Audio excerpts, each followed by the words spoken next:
Jangan lupa subscribe YouTube channel Metro TV News dan jangan lupa nyalakan notifikasinya.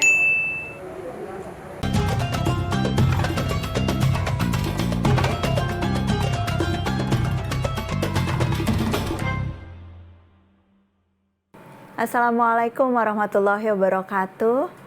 Terima kasih selalu hadir bersama setiap pagi di Tafsir Al-Misbah bersama saya Najla Shihab dan Abi Muhammad Quraish Shihab. Teman-teman, kita masih akan melanjutkan pembahasan Quran Surah Al-Munafikun ayat ke-5. Kita akan mulai hari ini teman-teman dan masih membahas sifat-sifat orang munafik. Saya ingin menyapa Abi terlebih dahulu. Apa kabar Abi? Alhamdulillah, alhamdulillah.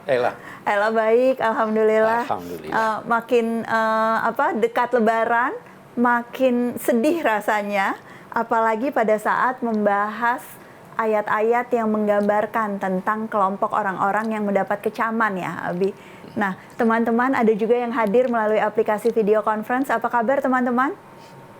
Ayat-ayat kita hari ini masih penuh dengan gambaran keburukan, kecaman dari Allah Subhanahu wa Ta'ala, tetapi mudah-mudahan tidak sekedar menimbulkan ketakutan ya Bi, tetapi memang menjadi peringatan untuk kita semua untuk tidak mendekati sifat-sifat orang munafik. Mari kita lanjutkan Abi pembahasan Quran Surah Al-Munafikun ini. Iya. A'udzubillahi minasyaitonirrajim. Bismillahirrahmanirrahim. Ayat-ayat yang lalu berbicara tentang orang munafik dari sisi lahiriah mereka, bagaimana penampilannya yang mengagumkan, bagaimana kata-katanya yang manis, bagaimana sikap batinnya. Nah, ayat kita ini berbicara tentang orang munafik menyangkut sikap mereka kepada Rasul.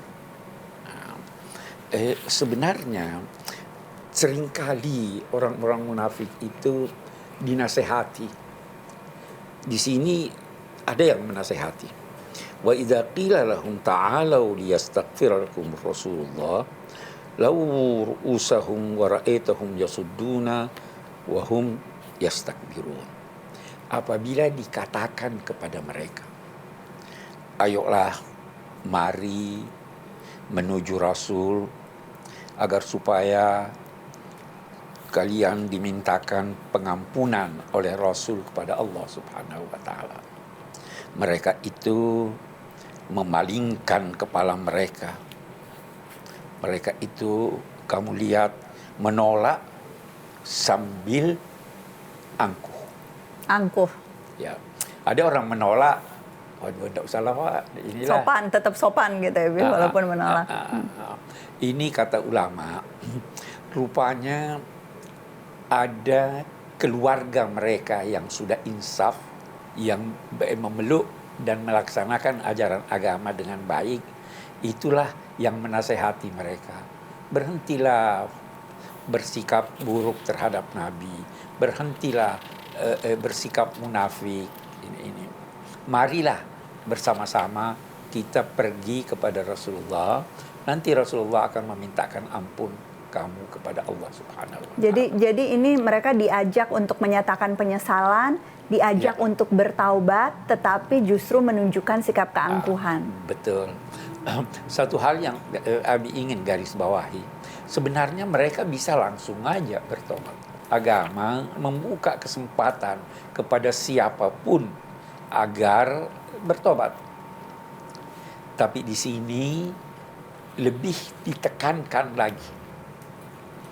Boleh jadi seorang yang bertobat masih ada dalam benaknya, dalam pikirannya, jangan sampai tobat saya tidak diterima Allah. Bisa jadi begitu. Tetapi kalau Rasul yang mintakan pengampunan, maka itu kita dapat yakin sesuai dengan janji Allah ini bahwa dia akan diampuni Allah Subhanahu wa Ta'ala. Ya toh? Baik. Tapi sekali lagi, kalaupun seandainya dia sendiri yang datang bertobat, apalagi kalau datang kepada Rasulullah, ya Rasulullah doakan saya, semoga saya diampuni dan lain-lain sebagainya.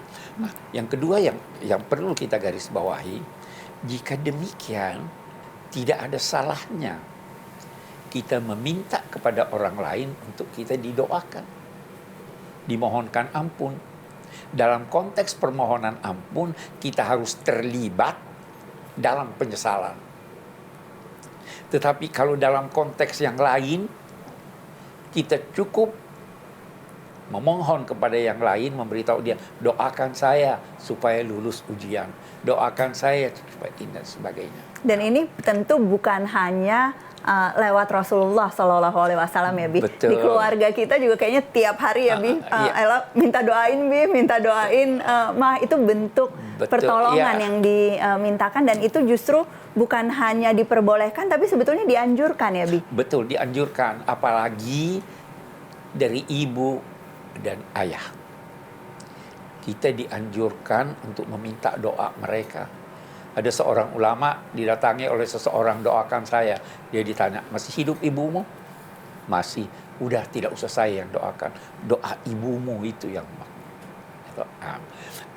di sisi lain, kita perlu juga garis bawahi, bisa saja ada seorang yang lebih dekat kepada Allah, tetapi dia memohon bantuan orang lain untuk didoakan. Rasul Shallallahu Alaihi Wasallam pernah suatu ketika Sayyidina Umar akan pergi bertawaf, beliau berkata pada Sayyidina Umar, la tansani min du'aika ya akhi. Saudaraku, jangan lupa doakan saya. Padahal ini Rasul. Rasulullah Shallallahu Alaihi Wasallam meminta kepada Sayyidina Umar untuk didoakan. Itu dalam riwayat Sayyidina Umar berkata, saya tidak bisa melupakan. Beliau meminta agar saya yang mendoakan beliau, dan beliau memanggil saya sebagai saudara. Apa yang ingin kita katakan dalam konteks ini, bahwa kita perlu saling mendoakan. Dan alangkah baiknya kita mendoakan orang lain tanpa orang lain tahu bahwa kita mendoakannya. Itu menunjukkan bahwa doa kita lebih tulus kepadanya. Nah, kembali kepada ayat kita ini, orang-orang munafik ini sudah bergelimang dalam dosa, diajaklah, ayolah kita kepada Rasul, kita memohon agar Rasul memohon kepada Allah. Bukan Rasul yang membujuk, yang memaafkan. Betul. Tetapi Rasul memohon kepada Allah agar mereka diberi maghfirah. Yastaghfiru lakum Rasulullah. Apa arti yastaghfir itu? Apa arti yastaghfir? Pasti banyak penjelasan dari Abi mengenai ini. Tadi sudah digambarkan keangkuhannya kaum munafik, kesediaan atau kemampuan Rasulullah untuk menyampaikan doa, dan kita akan bahas apa arti yastaghfir. Kita akan bahas lanjutan dari ayat ke-5 dan ayat ke-6 dari surah Al-Munafikun sesudah jeda berikut ini. Sama saja buat kamu. Kamu memohonkan ampun mereka atau tidak memohonkan ampun, Allah tidak akan mengampuni mereka.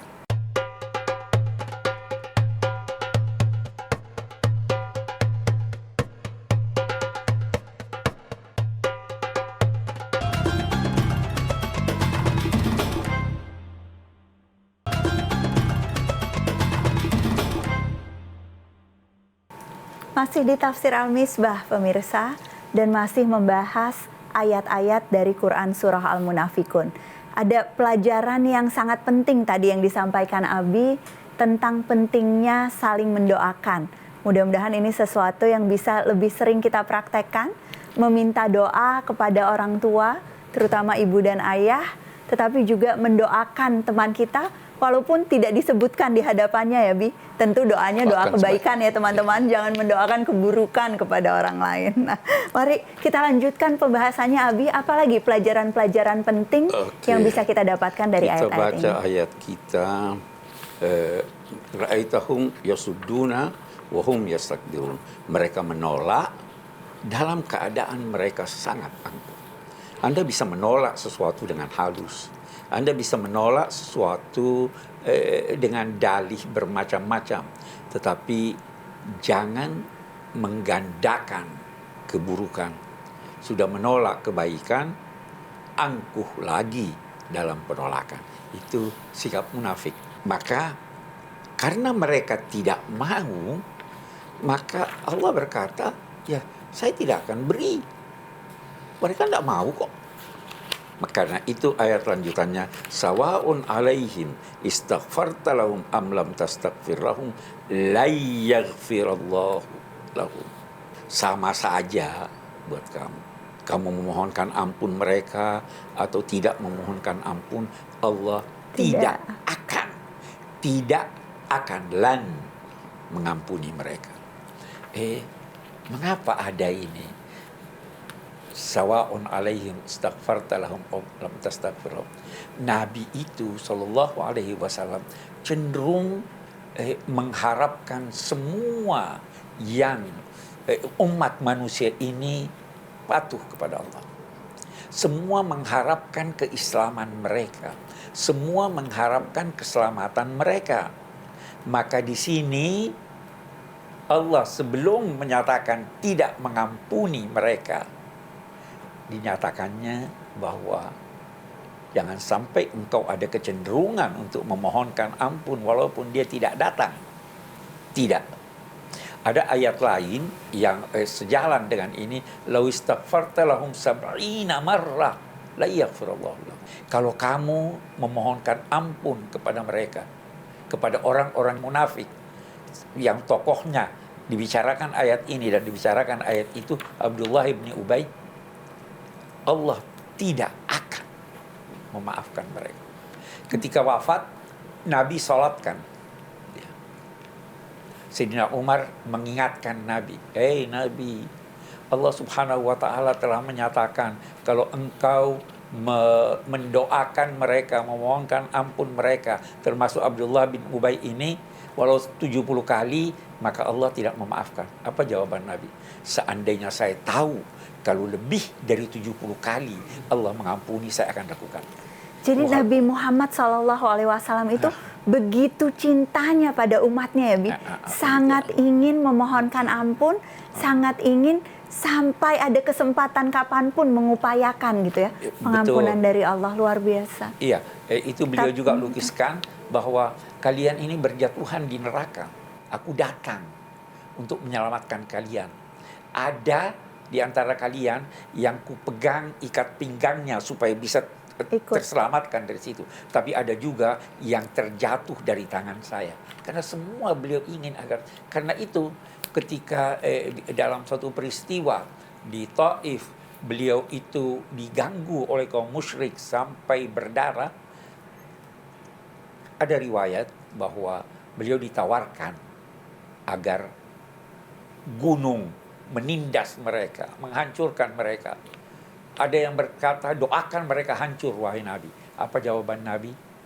Kalau mereka tidak beriman, saya harapkan dari anak cucunya nanti ada yang beriman. Jadi sangat kasih, sangat rahmat. Bahkan sampai ditegur Rasulullah SAW, la'allaka bakhi'un nafsaka ala atharihim illam yu'minu bihadzal hadits. Boleh jadi kamu sampai mencederai dirimu, membunuh dirimu sendiri karena keinginanmu agar mereka semua itu beriman, agar mereka semua itu taat. Nah, jadi di sini Allah mengingatkan, baik kamu minta maupun tidak minta, baik di ayat lain 70 kali pun Allah tidak akan mengampuni mereka. Kenapa? Karena mereka tidak mau. Seandainya mereka mau, Allah berjanji, kalau engkau datang kepadaku membawa dosa sebanyak bumi ini, setinggi gunung-gunung ini, dan engkau datang memohon ampunanku, engkau kuampuni. Jadi kemauan dari orang yang melakukan kesalahan, penyesalan yang ditunjukkan dengan keinginan untuk meminta ampunan itu jadi syarat utama dari Allah. Ella ingin kasih kesempatan kepada teman-teman yang pasti sudah menyiapkan pertanyaan atau mungkin terpantik gitu ya, ada pertanyaan tertentu dari uraian Abi ini. Silahkan teman-teman. Saya izin bertanya, Abi. Jika kita menelaah dari surah Al-Munafiqun ayat 5 ini, apakah keras kepala tersebut juga termasuk ke dalam golongan orang-orang munafik, Abi? Terima kasih Mas Al-Fajri. Pertanyaannya, kalau orang keras kepala itu termasuk golongan orang munafikkah, Abi? Jangan dijawab dulu, Bi. Kita akan kembali sesudah jeda berikut ini. Istaghfara itu pada mulanya berarti ghafara. Ada dua maknanya. Makna pertama menutupi. Makna kedua mengobati.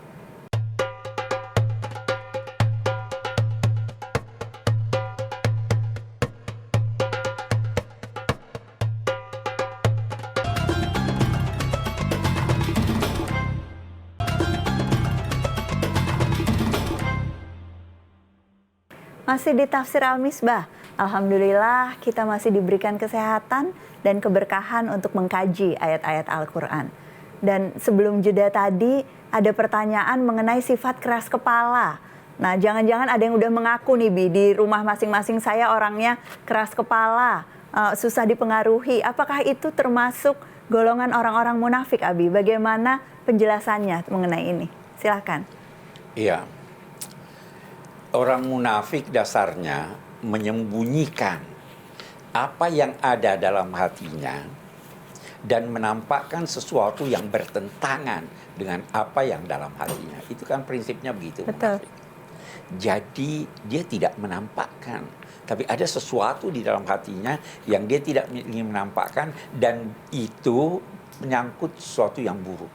Kalau apa yang di dalam hati lebih baik daripada apa yang nampak, itu terpuji.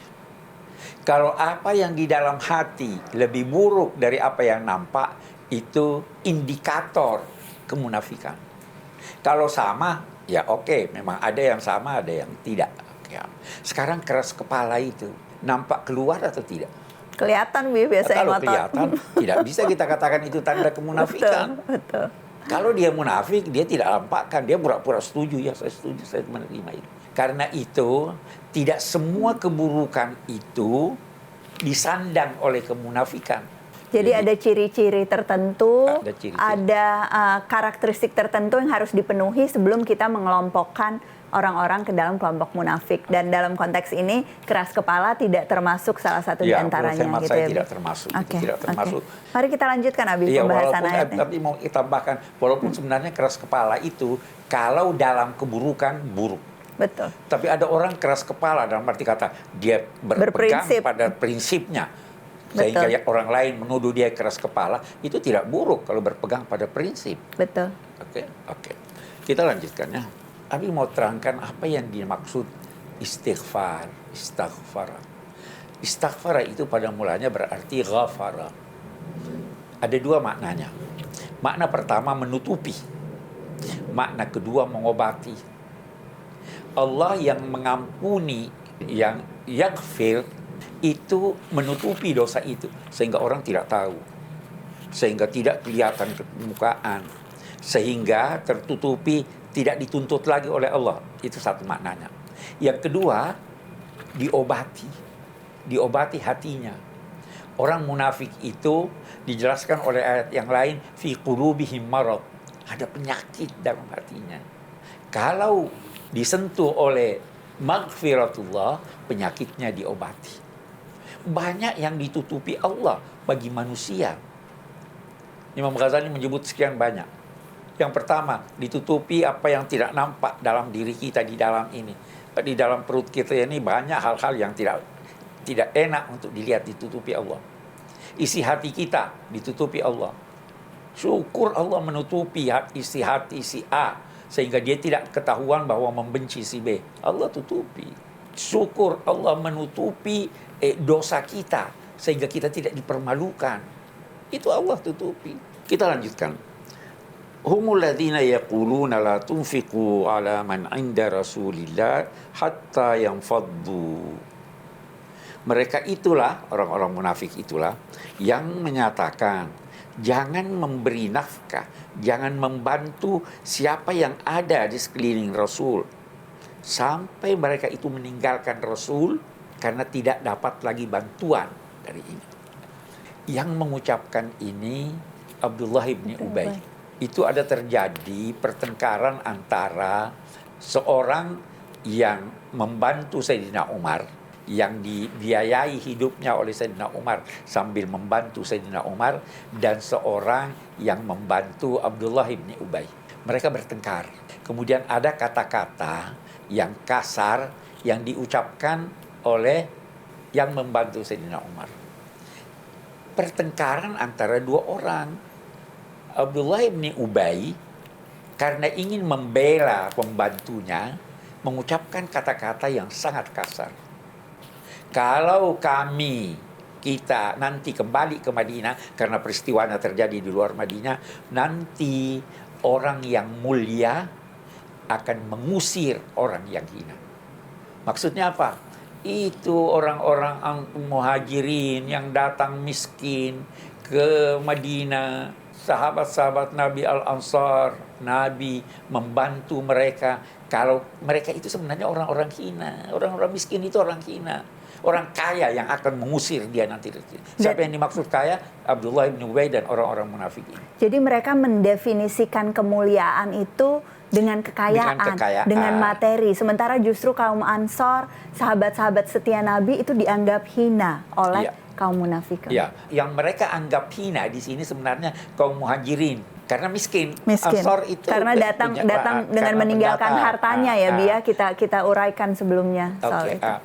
Mereka menduga atau mengukur sahabat-sahabat Nabi yang mulia ini mengandalkan harta, mengandalkan uang, sehingga kalau tidak dapat lagi bantuan mereka anggap akan meninggalkan Nabi. Jadi ukurannya ukuran materi. Dijawab, apa jawaban Allah di sini? Walillahi khazainus samawati wal ardh.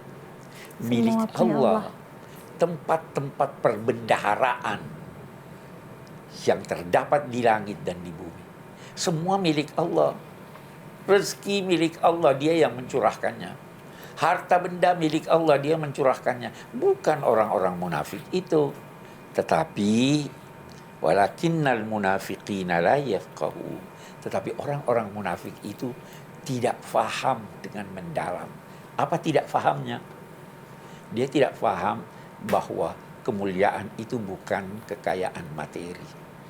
Dia tidak faham bahwa kemuliaan itu bukan kedudukan yang tinggi. Betul.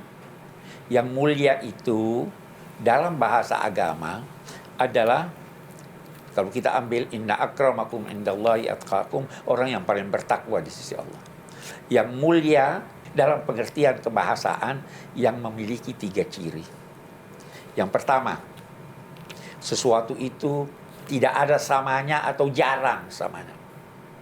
Yang kedua, sesuatu itu dibutuhkan oleh orang banyak. Yang ketiga, tidak mudah disentuh. Itu orang mulia. Nah, ketika kita berkata Allahu Aziz, Allah Maha Mulia, karena tidak ada samanya. Karena semua membutuhkannya dan tidak dapat terlihat dengan mata kepala, tidak dapat terjangkau oleh pikiran dan mata hati. Nah itu, orang munafik ini semua diukurnya dengan materi. Sehingga mereka seringkali juga melabel kaum yang fakir miskin yang di sekeliling Nabi ini, kaum muhajirin ini sebagai orang yang hina. Karena mereka juga pada saat mendefinisikan rezeki itu sangat material ya, Bi. Jadi kedekatan secara spiritual dengan Nabi pun itu tidak dianggap sebagai keberuntungan oleh mereka. Betul. Iya, itu ada ayat di suratun Nisa, ya, di suratun Nisa. Wa ma arsalna mir rasulin illa liyuta bi iznillah. Walau annahum izzalamu anfusahum ja'uka fastaghfirullah fastaghfarallahumur rasul wajadu Allah tawwabar rahimah. Ini sejalan maknanya dengan ayat kita ini. Ada ayat yang lain yang menyatakan orang-orang munafik itu apabila kaum muslimin menang dalam peperangan, mereka tidak terlibat, mereka berkata, seandainya kami terlibat, pasti kami akan memperoleh keberuntungan yang besar. Yang mereka maksud dengan keberuntungan dapat harta rampasan. Karena pikiran mereka hanya harta. Hanya melihat kemuliaan sebagai keberuntungan secara materi, hanya melihat tujuan kehidupan itu semata-mata mendapatkan rezeki pun secara materi, bahkan dalam berinteraksi dengan sesama, bahkan saat melihat Rasulullah SAW dan sahabat-sahabatnya. Betul. Kita akan kembali teman-teman membahas sifat-sifat orang munafik, apa yang mereka lakukan di masa Nabi, dan tentu relevan dengan kehidupan kita di masa kini. Jangan kemana-mana, tetap di Tafsir Al-Misbah. Ucapan itu bisa dinilai sebagai kulit agama.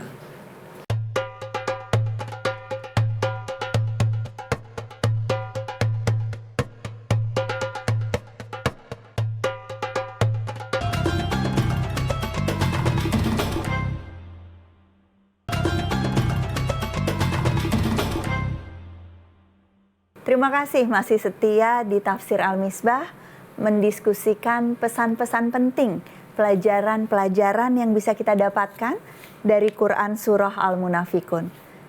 Silahkan teman-teman, saya ingin kasih kesempatan untuk pertanyaan mengawali segmen ini. Bismillahirrahmanirrahim. Assalamualaikum warahmatullahi wabarakatuh, Abi. Waalaikumsalam warahmatullahi wabarakatuh. Izin bertanya, Abi. Bagaimana Rasulullah menentukan seseorang itu fasik atau tidak? Dan bagaimana tindakan Rasulullah terhadap orang-orang fasik, Bi? Sekian, Bi. Silakan, Bi. Pertanyaannya berkait dengan kefasikan. Silakan, Abi. Iya, yang pertama tentu atas pemberitaan Allah. Allah tahu karena Allah memberitahu. Yang kedua, beliau lihat dari indikator-indikator yang ada. Jadi lihat indikator-indikatornya. Baik, kalau kita bicara fasik, saya akan jelaskan lebih rinci soal fasik ini. Itu ada ayat di surat Al-Hujurat. Habbaba ilaikumul iman wa zayyanahu fi qulubikum wa karraha ilaikumul kufra wal fusuqa wal isyan. Allah mencintakan kepada kamu keimanan dan menghiaskannya dalam jiwa kamu, dan membencikan kepada kamu kekufuran, kefasikan, dan kedurhakaan. Yang ingin digarisbawahi dalam konteks kita memahami arti fasik adalah Allah mencintakan satu hal di hati orang-orang yang beriman, yaitu apa? Zayyana ilaikumul iman, habbaba ilaikumul iman wa zayyanahu fi. Tetapi yang dia bencikan ada tiga: al-kufra wal fusuqa wal isyan. Tiga. Mengapa yang dicintakan satu, yang dibencikan tiga? Ulama menjawab, iman itu terdiri dari tiga hal: keyakinan dalam hati, ucapan dengan lidah, dan perbuatan dengan anggota tubuh. Dia harus menyatu, baru dinamai iman yang sempurna. Tetapi dia membencikan tiga hal. Kekufuran itu bisa wujud walau hanya kekufuran. Apa itu kekufuran? Itu disandingkan, diberhadapkan dengan iman dari segi keyakinan hati. Wal fusuqah, dia membencikan kefasikan. Kefasikan ini adalah ucapan lidah yang kotor, yang bertentangan dengan ucapan lidah dalam keimanan tadi. Ini bisa terjadi walaupun orang yang hatinya itu percaya, tapi dia bisa terjadi. Jadi dia tidak kufur tetapi fasik gitu ya, Bi, kalau dalam kasus ini. Bisa juga hatinya baik, ininya baik, tetapi tidak mengamalkan. Itu juga bagian dari kekufuran. Maka dikatakan wal isyan. Jika demikian, kefasikan itu adalah indikatornya ucapan lidah. Lidahnya bohong atau tidak, kasar atau tidak. Itu indikatornya di sana. Betul. Karena itu kata fasik pada mulanya berarti terkelupasnya kulit suatu buah. Nah, ucapan itu bisa dinilai sebagai kulit agama. Hanya kulit, bukan isinya. Nah, jadi kembali kepada pertanyaan saya, bagaimana ada indikator-indikatornya. Kemudian, tapi Rasulullah Shallallahu Alaihi Wasallam ini sangat ramah, tidak kasar. Sewaktu Abdullah bin Ubay melakukan pelanggaran yang luar biasa, Sayyidina Umar mengusulkan bunuh saja dia. Kata Nabi, Orang akan berkata, apa kalau saya bunuh dia? Anaknya, Abdullah bin Ubay punya anak yang muslim yang baik. Datang kepada Rasul, wahai Rasulullah, biar saya yang bunuh ayah saya. Karena kalau orang lain boleh jadi saya dendam. Kata Nabi, tidak. Diperlakukan dengan baik, dibujuk di ini, tetapi disertai dengan kehati-hatian. Begitu sikap Rasulullah SAW. Jadi Bi, dalam konteks ini Abdullah ibnu Ubay itu ya munafik ya fasik gitu Bi? Atau apakah fasik itu termasuk dalam kemunafikan? Dia munafik dan dia fasik. Itu sebabnya pada ayat yang lalu dinilai orang-orang munafik itu sebagai fasik. Karena itu salah satu ciri utamanya adalah ucapan-ucapan yang tidak benar, yang penuh dengan kebohongan. Mari kita lanjutkan Bi, kita bahas ayat ke-8 dari surah Al-Munafikun ini. Yaquluna la in raja'na ila al-Madinah la yukhrijanna al-a'azzu minhal azal. Nanti kalau kita kembali ke Madinah, pasti orang-orang yang mulia akan mengusir orang-orang yang hina. Ya betul. Yang mulia akan mengusir orang yang hina. Ini ayat ini seakan-akan berkata. Tetapi yang mulia itu adalah walillahil izzatu walirasulihi walil mu'minin. Betul, memang akan dikeluarkan yang ini. Tapi yang mulia itu adalah Allah yang memberikan kemuliaan, Rasul yang dianugerahi Allah kemuliaan, orang-orang mukmin yang. Jadi kalau ucapanmu itu benar, yang akan terusir itu kamu sendiri. Karena kamu tidak memiliki izzah, kemuliaan. Jadi ada pesan orang bijak, kalau Anda ingin mendapat kemuliaan, jangan menggantungkan diri kepada makhluk yang tidak memiliki kemuliaan. Jangan menggantungkan diri kepada yang kemuliaannya sementara. Betul. Tapi gantungkanlah diri Anda kepada yang kemuliaannya langgeng. Yang langgeng itu hanya Allah Subhanahu wa taala. Kemuliaan ada di sana. Carilah kemuliaan dengan menaati Allah, menaati Rasul, dan bersahabat dengan orang-orang mulia dari kaum mukminin. Itu pesan ayat kita. Itu pesan ayat ini, dan ini sekaligus menunjukkan betapa tidak fahamnya orang-orang munafik ini ya Bi pada saat mendefinisikan tentang kemuliaan dan kehinaan. Kita akan kembali lagi dengan pembahasan Quran Surah Al-Munafikun sesudah jeda berikut. Kita biasa katakan la ilaha illallah, tidak ada Tuhan selain Allah. Itu sudah terjemahannya. Tapi apa makna di balik itu?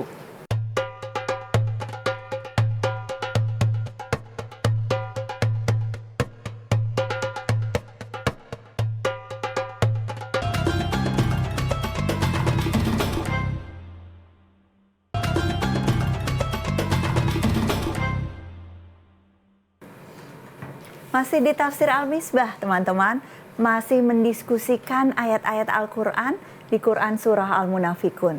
Dan Ella masih banyak banget pertanyaan Bi sebetulnya, tapi tolong yang tadi Bi mengenai betapa tidak mengertinya kaum munafikun ini.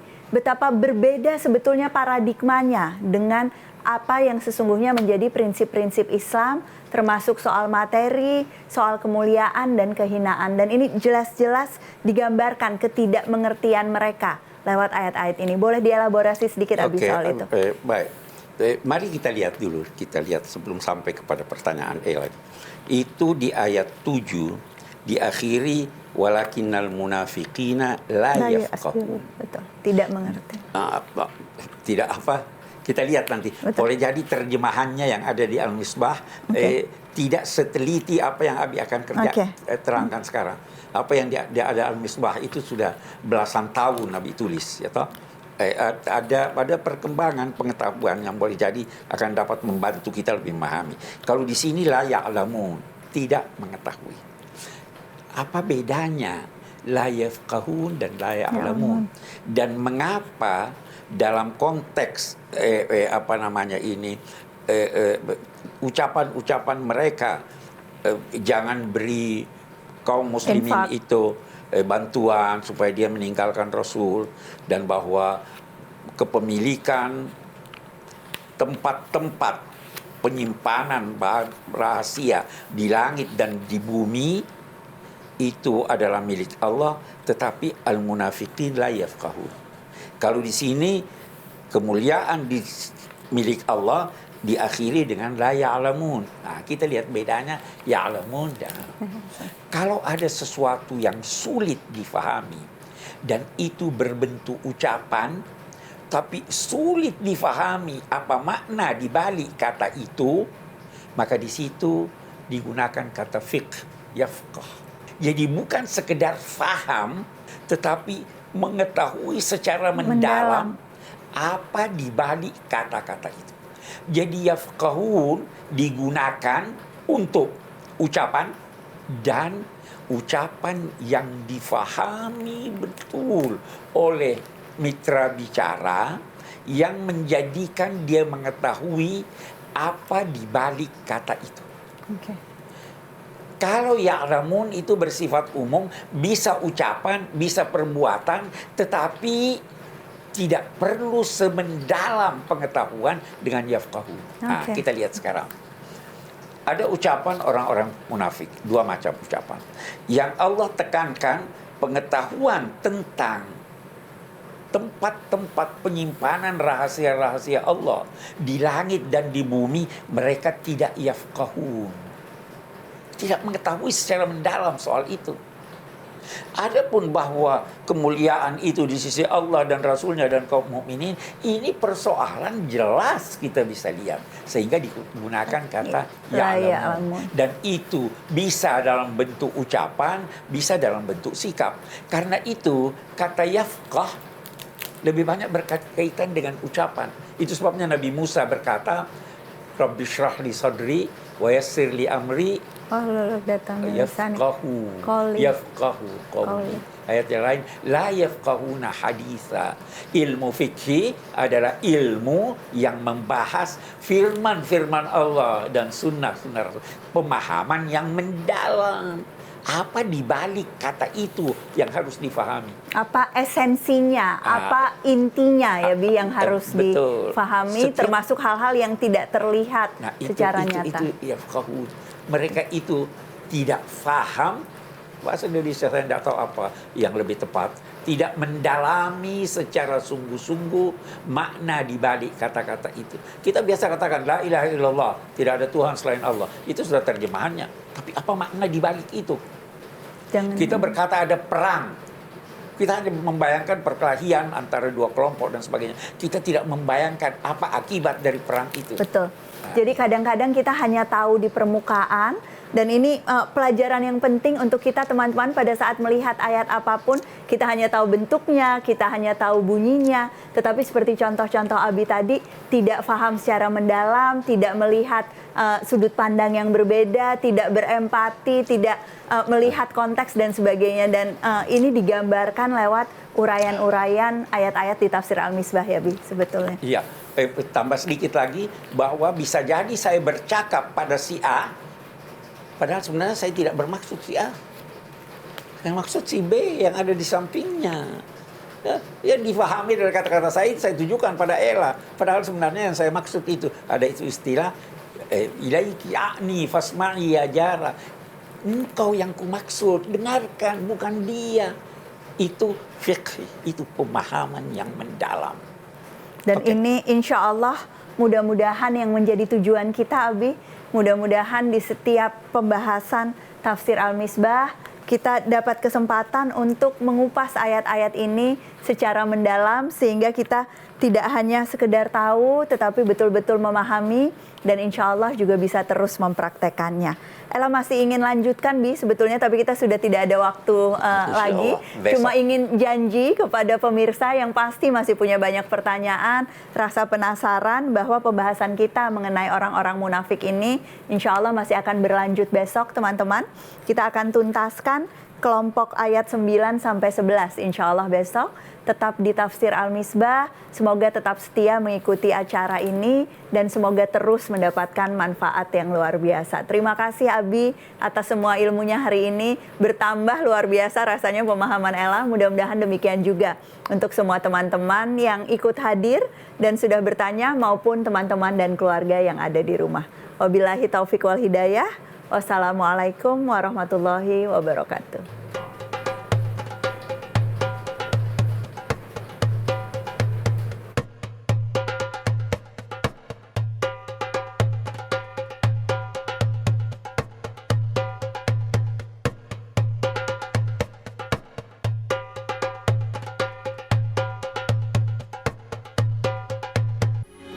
Metro TV.